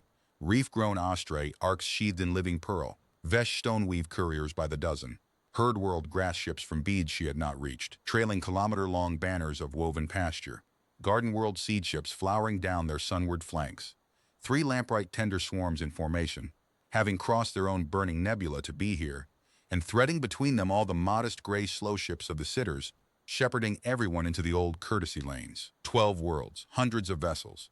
The returning, the only hour in 62 years when the whole string of beads drew itself up into a single necklace around the throat of a dead boat. They have never had the line at a returning, said the sitter who came aboard to pilot them in, an Ulhari elder named Othis Sephan Vale-born, whose pale skin shimmered faintly with the effort of containing what Lena slowly understood to be joy beyond their species' entire emotional vocabulary. 14 returning since the finding. 14 times the road has gathered and sung the verses outward and gone home. And at the 15th, the line walks up the docking spine on her own feet. The elder's 6 hands moved in a slow ripple, the Ulhari gesture for a circle closing. We had a saying prepared, teacher of Telmarch's enclave. We have had it prepared for 900 years. The boat's own people gave it to us. For the day the line came back, and every sitter generation has memorized it in your cant against the need. May I say it now? The shimmer intensified. We have been extremely patient. Say it, Lena whispered. The elder drew themselves up, and in careful, antique, perfect spindle cant, the accent of the boat itself, held 900 years in the mouths of the least important species on the road, said, "Welcome home, small one. The lamp be lit. Ya bed be kept." The nursery ring was drummed too. The sitters had sealed and warmed it before the courier docked. The only pressurized space they ever maintained, aboard, for the once-a-generation hour when someone needed to stand in it. And Othis walked her in through corridors where her bootsteps were the first human bootsteps in 9 centuries, past bulkheads where the crew's descendants bycraft on 12 worlds had left 900 years of small repairs like flowers on a grave, and into the long curved hall where the boat's children had slept. The cribs were still there, hundreds of them, bolted in their tidy rows, each one hand-built from salvage by some parent or grandparent across 3 centuries of the crossing, no two alike. The sitters dusted them, Othis said, apologetically, as if this required apology. On the great inner wall of the hall, generations of the boat's children had painted handprints in whatever pigment the recyclers could spare that decade, a wave of small hands in ochre, and rust and faded blue rising across 30 meters of bulkhead like a tide going out, and at the wave's far end, where the very last children to live aboard had reached as high as small arms could reach, in the final going-away year, someone's mother had painted, in cant, in brushstrokes that had outlived her civilization, the first line of the sleep verse, "Dormawi, Dormawi, the dark be only water." Lena stood in the middle of the nursery ring of the Evan song with her hand over her mouth, and did not fall down, though it was a near thing, because Yiv was holding her up from one side, apprentice strong, and an 800-year-old sitter was holding her up from the other. "Here," she said finally, when she could. "It was made here, the song, in this room." "In this room," Othis agreed, skin rippling softly, an elder keeping their voice level in a holy place by main strength. "In the worst year. The boat does not hide it, and neither do we. The song was not made in a gentle hour, teacher. It was made in the year of the drum foreburn, when the boat lost a third of everything, and the children of this ring would not sleep, could not sleep. The histories of 4 worlds agree on it, because the hull had spoken. Do you understand? The wall between them and the dark had made a sound, and no child who hears that ever trusts a wall again. And the mothers of that year who had also heard the hull speak, who were also afraid, who had every reason in the universe to sing a lie. It would have been so easy, teacher, to sing there is nothing outside. The dark cannot touch you. The wall will always hold. The mothers of that year sat down in this ring among the cribs and made a song that told the truth instead. The dark is real, it says. The dark is large and we are small and going. And then it says, but the dark be only water, small one. We be sailing it, not drowning in it. The hull be whole tonight, the morning be the harbor. And if you can't remember home, the elder's voice moved into the can't and back, effortless. 900 years of practice in the family. The song remember for you. They did not sing the children a wall, teacher of Telmarch. They sang them a boat. That is why it crosses species, why it crosses oceans and hives and machine minds, why it has not worn out in 9 centuries and will not wear out in 90 more. Every being that has ever lived inside a fragile skin against a large dark, which is every being there is, teacher, every single one already knows the song is true before it understands one word. The mothers of the worst year reached the universal by refusing to lie to their children. The 6 hands made the circle closing ripple again slowly, including her in it. You came up the road asking what your family gave away, yes? Now you are standing where they gave it from. They were not rich, teacher. They were not even safe. They gave it anyway, 14 times, to anyone who opened the door. The road has spent 900 years trying to be worthy of that, and the road would like you to know. And here Othis bowed, in the human way, awkwardly and on purpose, a gesture they had clearly practiced against this exact day. The road knows it was a lullaby and not a miracle. That is precisely why we kept it. Miracles asked to be worshipped, lullabies asked to be passed on. Humanity's own empire arrived on the eve of the returning, late, polished, and entirely uninvited. It came as a consular cutter flying the Comet and Laurel of the Terran Concord, the third human polity to claim succession from the one that had launched the Evensong, give or take a few centuries of intervening history, and it carried a consul attaché named Bram Holt, silver-templed and beautifully mannered, who requested a meeting with the Merrick woman within an hour of matching orbits and opened it by congratulating her warmly on her discovery. Recovery, really, he said, in the sitter ship's small common room, declining moss tea with a diplomat's grace. An intact pre-conquered generation vessel. 4,000 pioneer dead. A founding-era language. Attested live. Miss Merrick, you have no idea what you've walked into. This is the heritage event of the century. The Concord is prepared to act quickly. Full sovereign registry of the hull as human patrimony. A preservation towed to a museum orbit at Meridian. Proper conservation. Proper honors. A memorial the species can actually visit. And the Cultural Office wants the song cataloged, attributed, protected, properly credited to its makers at last after 9 centuries of, let's say, informal circulation. He smiled, and the smile was not cynical, which made it worse. We'd want you at the center of all of it, naturally, the air. There are worse lives than being the face of your civilization's memory, Miss Merrick. Lena let the silence sit just long enough to be informative. Attaché, she said, where was the Concord's memory for the last 900 years? I beg your pardon? The boat went quiet 9 centuries ago. She has been right here in stable orbit on the old greeting band's published line the whole time. The Ilhari found her with slow ships and patience. The shoal has sung her crew to sleep every single night since, in shifts, attaché, so the watch never once broke. The hive drums her last transmission into a planet's bedrock every year. 400 lighthouses have kept her relay lit on the chance somebody called, and in all that time, the polity claiming to be her heir never came out far enough to notice she was here. Now there's a clip with 11 million views, and suddenly there's a cutter in the halo talking about registry and towing. She set her cup down, gently, teacher gentle, the gesture that told room 2 the next sentence mattered.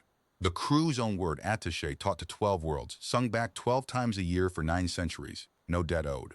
They refuse to be anyone's obligation, and they refuse to make anyone theirs. You can't catalog that. Cataloging it is the one way to lose it. The hull is human, Miss Merrick. The law of patrimony. The hull is a grave, and the grave has sitters. She stood. Ask them. That's all I'm asking you to do. They've kept her lamplit for 900 years. They've earned the right to be asked. If you can stand in that nursery ring tomorrow, during the returning, and still want to tow her to a museum, then you and I can argue patrimony law for as long as you like. But come and hear it first. The whole road will be singing. It would be a strange heir who didn't stay for the song. Bram Holt, to his lasting credit and his career's mild detriment, stayed for the song. The cutter's official report, filed weeks later, ran 11 dry pages and concluded that registry action was inappropriate at this time, foreseeably at any other. But the personal note Holt appended, which leaked as such notes do and was eventually drummed with great approval, into the pattern history of Vale, said it in 9 words, "They are not remains. The road never let her die. They kept the eve of the returning the road's way, hull to hull across the gathering, the Ostray arc singing the still thread into the void on the old greeting band, the Vesh drumming soft watch rhythms, the lamps' tender swarms drifting slow circuits of the evensong's spine with their running lights dimmed to candle warmth, and Lena slept her last night before the hour in a sittership's guest niche with Yiv breathing steadily in the next berth, and dreamed, for the first time since the hospice window, of her grandmother's kitchen, the scorched cinnamon, the table tap on the falling note, lean in, Lenka, and in the dream her grandmother was not teaching her the song at all. Her grandmother was passing it forward, the way a runner passes a flame, and behind her grandmother stood a line of women and men she had never met, back and back and back, through kitchens and crew berths and a curved nursery hall, all the way to a mother in the worst year sitting among the cribs with the hull's voice still in her ears, refusing to lie, and every one of them, seeing Lena, made the same gesture, which was not a wave, which was an open hand. She woke before the alarm with her heart full and her head clear, and the veils of Ashma running bright as festival silk past the viewport, and Yiv already up, sash tied, holding 2 cups of the sitter's moss tea, and vibrating gently with the contained energy of an apprentice who had been awake since the second watch, doing choir mathematics. "The lamps confirm the line," Yiv said, handing her a cup. "Every bead, live, both directions, they have been threading the relay all night. Warden says the old band has not carried full traffic since the boat went quiet, and the lamps would like the road to know the band is very happy, which I am choosing not to find theologically complicated this morning. The shoal is standing by its slack water. The hive has cleared the pylons. The herd worlds and the garden worlds are in. 40,000 deep singers, 1,000,000 drummers, 400 lamps, the gathering here," and she paused, and her crest did something complicated, pride and terror, and choir trade satisfaction in one motion, and Telmarch. The choir net did it, Lena. Quietly, parish by parish, the way Var taught us. Never argue with the decree, just tune the room. The festival sound masters who run the bowl of banners are choir raised to the last technician. When the lamps light the greeting band into the bowl's system at the hour, it will arrive on every public horn in Calvé, and the office's program says acclamation. And the law of acclamation. Var checked it himself, suspended or not. 51 years of knowing where every rule is buried. The law says the bowl adopts by acclamation whatever the bowl sings. Whatever the bowl sings, Lena. The provost wrote the rule of his own trap. He just never imagined the bowl might be offered a choice of songs. Lena drank her tea. Her hands, she noted with distant professional interest, were steady. 29 days ago, she had been a school teacher counting 11 heads on a stone bench, and she was a school teacher now, and the thing about teaching that nobody ever put in the contracts was that it was all, every hour of it, practice for some final unscheduled lesson you could not see coming, and hers, it turned out, was this. 1 hour, 12 worlds, 200,000 undecided voices in a stone bowl, and a dead language that needed, one more time, to be passed on with no lies in it. "Then let's not be late," she said. "School's in." The returning began the way it had begun 14 times before, with the sitters. At the hour the veils ran brightest, every light in the gathering went dark except one. The lamp in the nursery ring, shining out through Drum 2's old viewports as it had shone for 900 years, and the gray slow ships of the Ulhari drew the first sound of the rite out of their hulls. Not a verse, just the pitch, the home tone, the note the whole song was built on, held by the least important species on the road until every hull in the necklace had tuned itself to it. Then, world by world, inward bead to outward bead, in the order of the knocks, the road sang its mother the song she had given it. Telmark's delegation sang the gift verse, one verse, the only one they had ever had, and hearing it here, the verse she had grown up inside, sung at the boat it had come from by the descendants of the world that had kept it, undid some final knot in Lena's chest that she had been carrying. So long she had mistaken it for a rib. The shoal's arcs sang the sleep verse and the wake verse in the deep singer weave, 40,000 voices worth of harmonic compressed into the throats of 300 pilgrims, with the slack water silence observed in the middle. 6 minutes, the whole gathering holding its breath in honor of an ocean 200 light years away that was, at this exact synchronized hour, going quiet from pole to pole. The Vesh drummed the skeleton against their stone-weave hulls until every deck in the necklace carried it up through the boots of every standing body.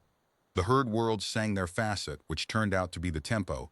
The boat had taught them the song at walking, pace, the pace of a herd moving young in the middle, and they had kept the original tempo as a sacred trust, while other worlds' versions drifted, quick or slow. The garden worlds had kept the breathing, the held note at the verse ends, the exact length of the hush.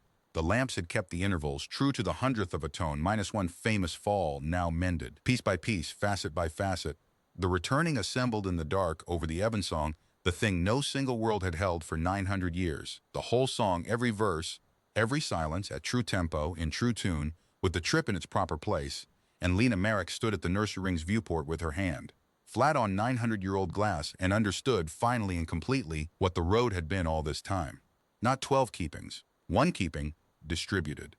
The mothers of the worst year had not scattered their song along the lantern road. They had stored it there, the way you store a thing too precious for one shelf, too alive for any vault, in mouths, in tides, in doors and lamps and the pace of herds. The empire that launched the boat had trusted records, and the records were dust.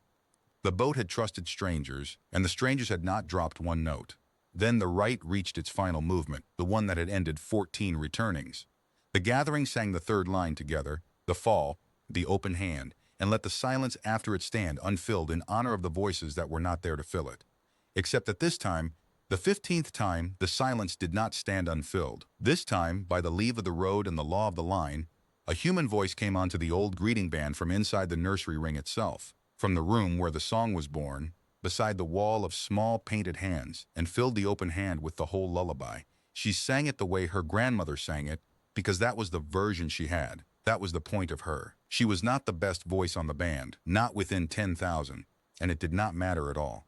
She sang the sleep verse to the cribs. She sang the wake verse to the bow, aimed forever at its empty heading. She sang the gift verse with the no-depth line restored, and at its end she stopped and said into the band, in trade, from the shoal, who kept it exact, and sang the no-depth line 12 times as the singers had once made the mothers sing it, while 300 Austrian pilgrims spread their frills wide in the dark of their arcs. And then she sang the home verse, the one the boat had kept for its own children, and her family had kept for theirs, the last private thing, given now to everyone on the band the way it had been given to her.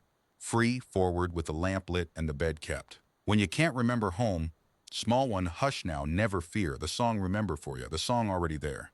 And 400 lighthouses took her voice and carried it down the lantern road, bead by bead, door by door, into every sky the boat had ever knocked on. In the bowl of banners, 200,000 chorai had just finished hearing the new third verse for the first time. The mass prefecture choirs had performed it flawlessly.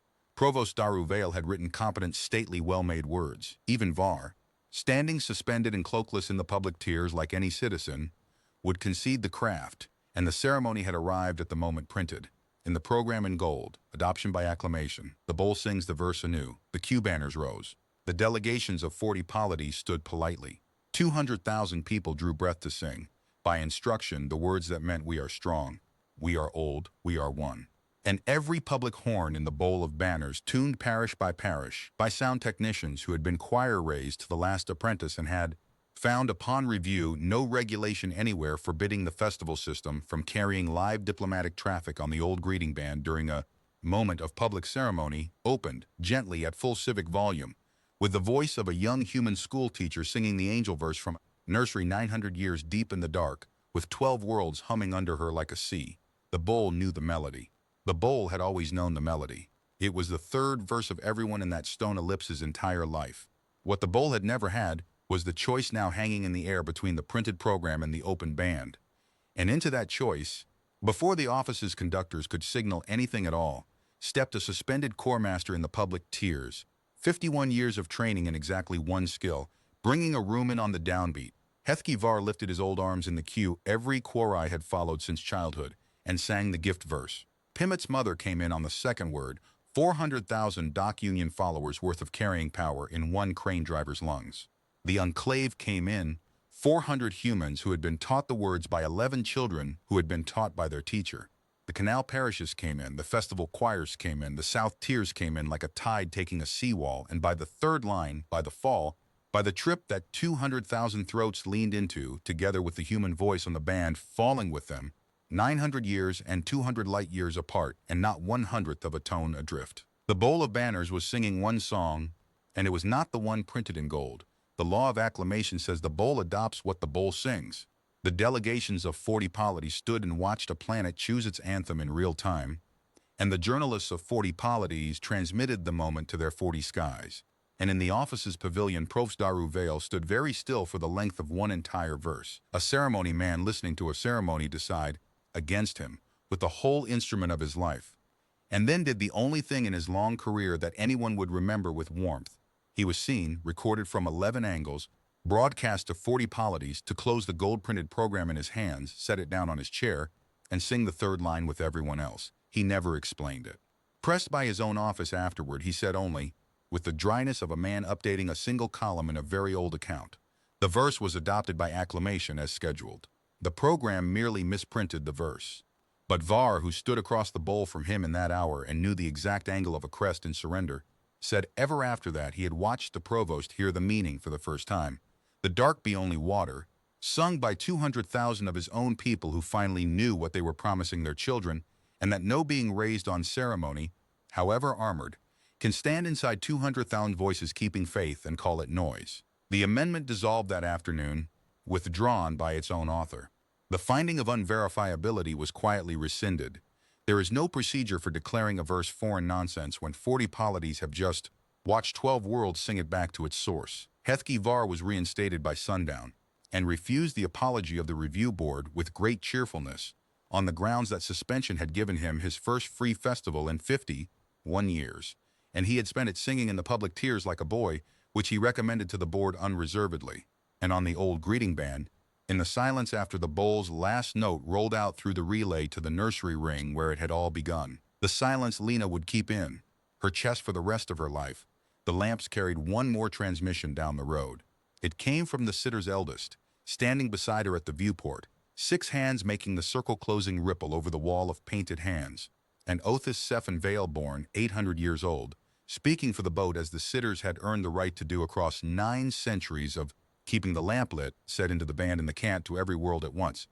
The morning be the harbor, the road be the boat now. Sail on, small ones, no debt owed. The school year on Telmark started late that cycle, on account of its teacher returning from 200 light years away with a planet's worth of festival in her wake, and the Enclave School had to move the first assembly into the yard because of the crowd. 11 returning students, 23 new ones. The waiting list ran 400 names, human and Quore mixed, 1 reinstated corps master who had volunteered to teach mathematics badly and music magnificently, 1 apprentice keeper with a new sash, 52nd in her line and in the front row on a folding chair, as honored guest of room 2, a crane operator who had brought her own son and 400,000 followers worth of attention to the Enclave's open day.